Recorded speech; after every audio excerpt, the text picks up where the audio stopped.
Dan in North Brunswick, New Jersey. Dan, are you there? Yeah, I'm here.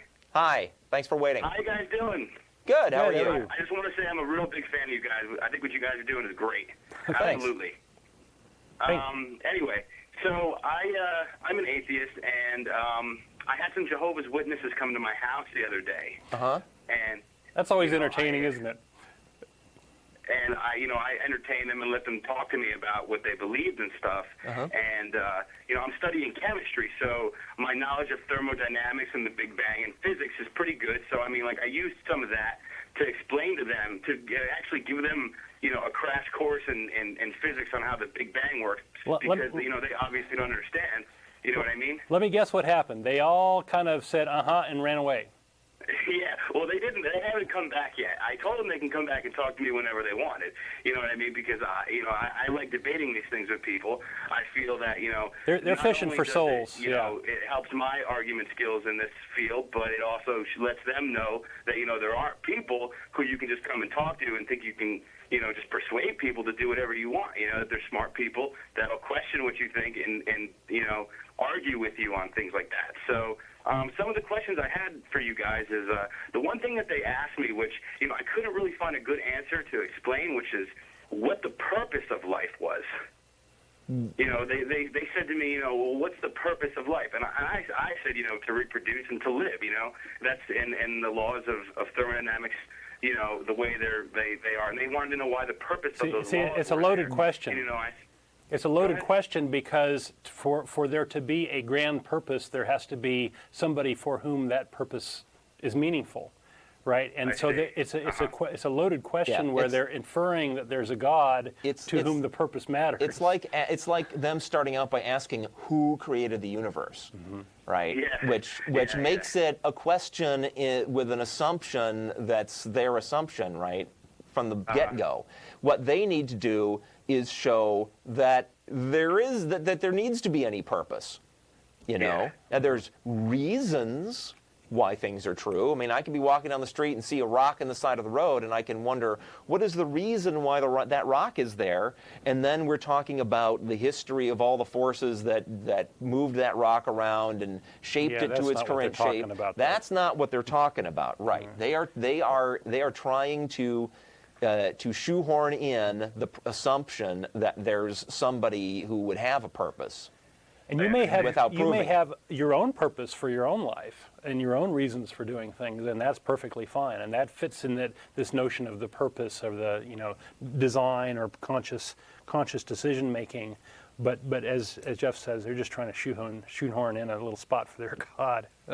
So it's a tricky question. It's a subtle thing.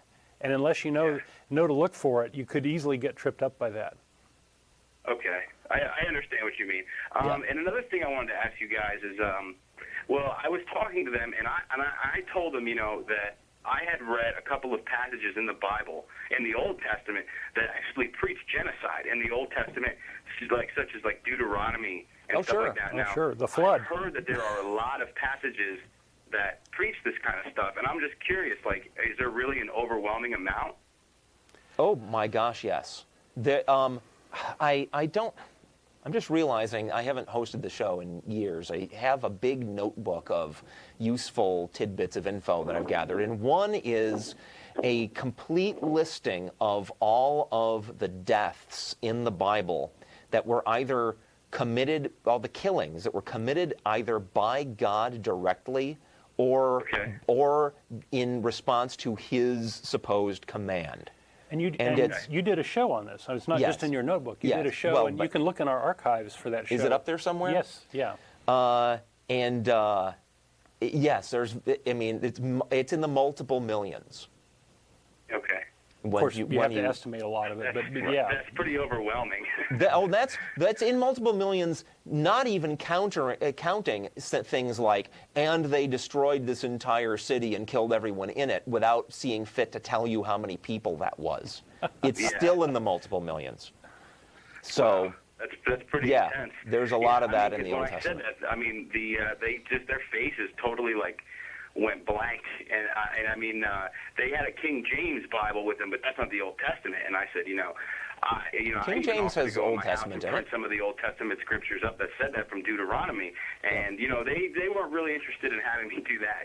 Well, a lot of Christians aren't familiar with the Bible very very well, and they've been led down the rosy path of all the joy and wonder bread that's there, and they're not even aware of these passages. And often you can really surprise them by saying, "Hey, look at this, and here's God ordering this thing," and of course, then you get into rationalizations like, "Oh, well, they were wicked, or they deserved it, or they blah blah blah," and that's kind of a little rabbit hole. Ultimately, when you corner them, they may well resort to, we believe that God made up the rules of right and wrong, so anything that he does is automatically right because he says so. Therefore, those killings don't count because they deserved it. Well, can I ask you a question? Well, if God orders people to kill, and then he says, in his commandments that thou shalt not kill, isn't that kind of like telling people to do as I say and not as I do? Absolutely. It is, but also that's why they call him the divine lawgiver. If they called him a divine law follower, then you could catch him, right? Then you could say, no, he did this thing here and that thing there. Yeah, there's as a lot soon of as he's the guy who's the source of the rules, that makes him the guy who could break them at any time. Right. He puts you in this world, he can take you out. And if you corner a lot of Christians, they will fall back to that.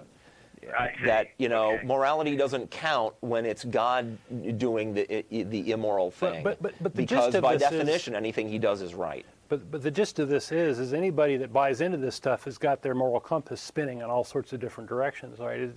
It's just so much clearer if you put this thing aside. And say, would I want to have someone kill me? No. Well, maybe I shouldn't kill them. Right. Do I want to live in a society where people are killing each other? Do I want to live in a society where people don't kill each other? It's pretty simple stuff, right? Yeah, no, I understand completely.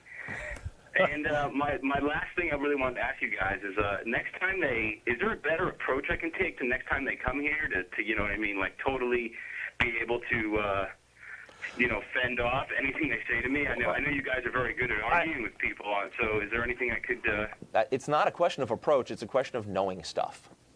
Okay. That's true. Knowing stuff, and also, having a good bullshit detector. Yeah. Because just anything they tell you, recast it as fair an analogy as you can make in your head. Run your mind through that, and ask yourself, this thing they're telling me, this kind of assumption they're asking me to make, would that be reasonable and fair in any other circumstances? And if the answer is no, you've got them, and you tell them so.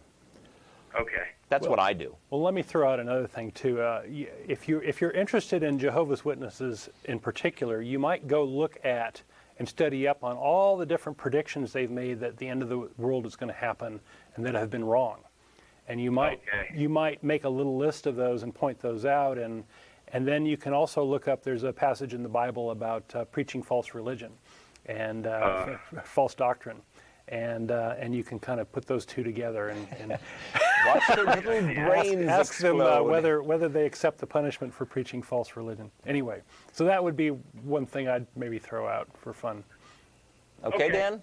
But that'll pretty much guarantee they won't come back. Thank you for taking my call. I really appreciate it. Okay. You're welcome, Dan. Have Thanks for fun. calling. Have fun. Good luck to you, sir. I should add that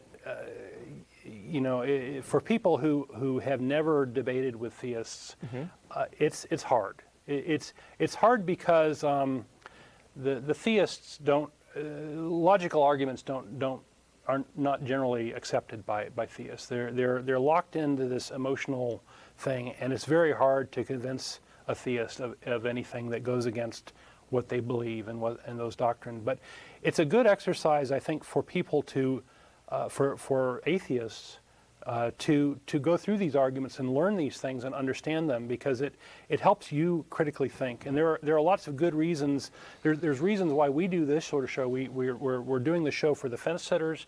We're doing the show for people who haven't made up their mind. Yeah. We're educating people.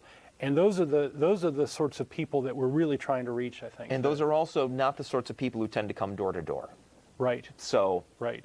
If there's ever been a case of a door-to-door religion salesman getting disabused of their religion by some atheist whose door they come to, right, and going away a non-believer. If that's ever happened, I'd sure love to hear of it. Oh, that'd be a great story. As far as I have never heard of such a thing. I suppose it's remotely possible. And it's not because we aren't right, it's just because it takes a long time, I think, to unlearn all this baggage and get rid of all this baggage. And it's not an epiphany sort of thing at all. But one word of caution. I've heard a lot from believers about encounters they've had with non-believers who did not know their stuff, who did not argue well, who passed on hearsay that could easily be disproved, right? Who did a bad job, who resulted in that believer going away more certain that they were right. Yep. So be careful.